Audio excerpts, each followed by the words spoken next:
Welcome oxygen time channel presents. Oxygen time চ্যানেলের পক্ষ থেকে শ্রদ্ধা ও ভালোবাসার সাথে উপস্থাপন অনুপ্রেরণামূলক 5টি জীবন গল্প, যেগুলো আপনাকে নতুনভাবে ভাবতে শেখাবে, স্বপ্ন দেখতে অনুপ্রাণিত করবে আর চলার পথে সাহস যোগাবে। শেষ বেঞ্চের ছেলে। সবাই প্রথম বেঞ্চে বসা ছেলেদের স্মার্ট আর মেধাবী ভাবে, কিন্তু একটি ছেলে সবসময় শেষ বেঞ্চে বসতো। কেউ তার দিকে ফিরেও তাকাতো না।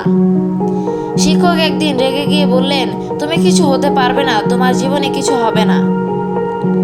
কিন্তু সেই কথাই তার ভেতরে আগুন ধরিয়ে দিল। সে নিজেকে বলল, আমি প্রমাণ করব শেষ বেঞ্চের ছেলেও একদিন সম্মানিত হতে পারে। সে নীরবে পড়াশোনায় মন দিল। ব্যর্থতা এলো, উপহাস এলো, কিন্তু সে থামেনি। শেষমেশ সে সরকারি চাকরি পেল, দেশের সেরা সিভিল সার্ভিস পরীক্ষায় সফল হলো।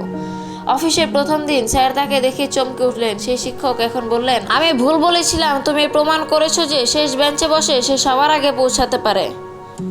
শেষ বেঞ্চ মানে এই নয় সে খারাপ পড়াশোনা করে, তার মেধার উপর নির্ভর করে তার বাস্তব জীবন। এই গল্প শেখায় অন্যরা তোমাকে যেভাবে দেখে সেটা গুরুত্বপূর্ণ নয়, তুমি নিজেকে কিভাবে দেখো সেটাই মূল। অসম্মান, ব্যর্থতা ও চ্যালেঞ্জ যদি গ্রহণ করতে পারো, তাহলে একদিন সবাই তোমার সামনে দাঁড়িয়ে সম্মান করবে। লণ্ঠন আলো দেয়। একটি ছেলে ছিল খুবই গরিব। শহরে বিদ্যুৎ থাকলেও তাদের ছোট্ট ঘরে আলো আসেনি। সন্ধ্যা নামলে মা একটি লণ্ঠন জ্বালিয়ে পড়তে বসাতো, কিন্তু ধোয়ার কারণে চোখ জ্বলত। বই পড়া কষ্টকর হতো। বন্ধুদের ঘরে আলো, পাখা, কম্পিউটার, আর তার ঘরে শুধু লণ্ঠন। একদিন ক্লাসে শিক্ষক বললেন, অন্ধকারে আলো জ্বালানোর সাহস যার থাকে, সাফল্য একদিন তার পেছনে দৌড়ায়। এই কথা তার হৃদয়ে বাজে। সেই থেকেই সে সিদ্ধান্ত নেয়, যত কষ্টই হোক প্রতিদিন পড়বে। সে নিজেকে বলতো, আজ আমি লণ্ঠনের নিচে পড়ছি, একদিন আমি আলো বানাবো। বছর পরে সে হয়ে ওঠে একজন বৈজ্ঞানিক। বিদ্যুৎ ও সৌরশক্তি নিয়ে গবেষণা করে। সে এমন লাইট বানায় যা গ্রামে গ্রামে বিনামূল্যে বিতরণ হয়। একদিন সাংবাদিক তাকে প্রশ্ন করলেন, আপনার প্রথম প্রেরণা কি? সে হাসে উত্তর দেয়, একটি ধোঁয়ার ভরা লণ্ঠন আর মায়ের চোখের অশ্রু। এই গল্প শেখায়, কষ্টের মধ্যেও যদি কেউ আলো খুঁজে নিতে চায়, তবে ভবিষ্যৎ তার জন্য জ্বলে উঠবেই। ছোট্ট আলো বড় স্বপ্ন জাগাতে পারে। অসুবিধা কখনোই শেষ নয় যদি বিশ্বাস থাকে।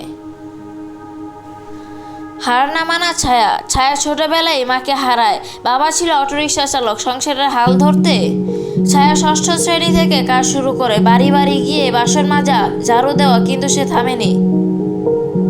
পড়াশোনা চালিয়ে গেছে। সে বলতো, আমার গন্তব্য আকাশ, আমি ধুলে পড়ে থাকতে পারি না। প্রতিদিন সকালে স্কুলে যেত, সন্ধ্যায় কাজ করত, আর রাতে ক্লান্ত শরীরে বই খুলত। আশেপাশের মানুষ বলতো, এত কষ্ট করে কি হবে, মেয়েদের তো বিয়েই হয়ে যায়। কিন্তু ছায়ার স্বপ্ন ছিল ভিন্ন।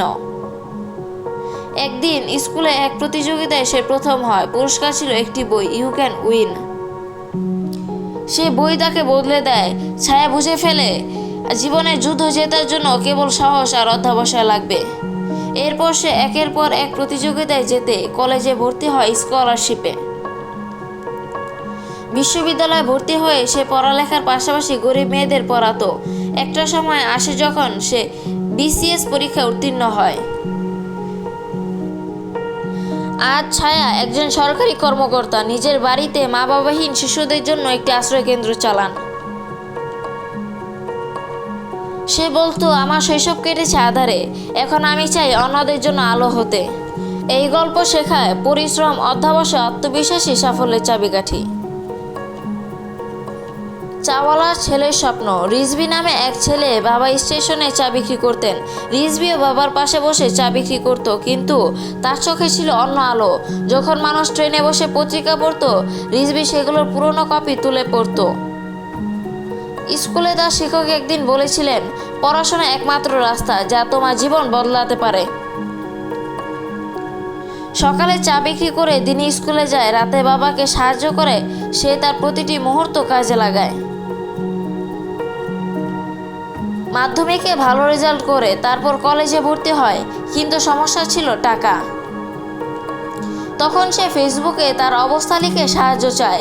কিছু ভালো মানুষ তাকে সাহায্য করে, সে ইউনিভার্সিটিতে ভর্তি হয়। তার ইচ্ছা ছিল একজন সাংবাদিক হওয়া, সত্য প্রকাশ করার স্বপ্ন। পড়াশোনা শেষ করে সে এক বড় মিডিয়া হাউসে কাজ পায়। শুরু হয় তার নতুন যাত্রা। একদিন সে একটি প্রতিবেদনে এমন একটি দুর্নীতি ফাঁস করায় যা সরকারকে বদলাতে বাধ্য করে। সে এখন সমাজের চোখ, মানুষের কণ্ঠ। তাকে এক অনুষ্ঠানে প্রশ্ন করা হয়, আপনি এত বড় সাংবাদিক হয়েছেন কিভাবে? সে বলেছিল, আমার প্রথম মঞ্চ ছিল প্ল্যাটফর্ম, প্রথম শ্রোতা ছিল ট্রেনের যাত্রী, আর প্রথম শিক্ষক ছিল জীবন। প্রতিটি গল্প আমাদের শেখায় স্বপ্ন বড় হলে অবস্থান কোনো ব্যাপার নয়। পরিশ্রম, অধ্যবসায়, আত্মবিশ্বাসী সাফল্যের চাবিকাঠি। একজন শিক্ষকের একটি কথা, একটুখানি সাহস কিংবা একখানা বইও বদলে দিতে পারে একটি জীবন।